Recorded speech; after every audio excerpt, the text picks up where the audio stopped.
মোকাবেলায় বাংলাদেশ সবসময় আন্তর্জাতিক সম্প্রদায়ের সাথে কাজ করে যাচ্ছে। ইতিমধ্যে প্রধানমন্ত্রীর কার্যালয়ের নেতৃত্বে বাংলাদেশ উন্নয়ন সহযোগীদের সাথে নিয়ে Bangladesh climate development partnership BCDP গঠন করা হয়েছে। এতে সকল পক্ষে ঐক্যমত হয়েছে। আমি আশা করি Mujib climate prosperity plan, national adaptation plan, national determined contribution ও বাংলাদেশের রূপান্তর 2041 বাস্তবায়নে BCDP তাৎপর্যপূর্ণ অবদান রাখবেন।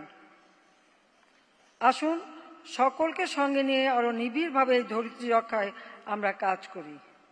সেই সাথে একটি কথা না বলে পারছি না, এই যুদ্ধে অস্ত্র এবং অর্থ ব্যয় না করে সে টাকাগুলি এই জলবায়ু পরিবর্তনে যদি ব্যয় করা হতো তো বিশ্বটা রক্ষা পেত।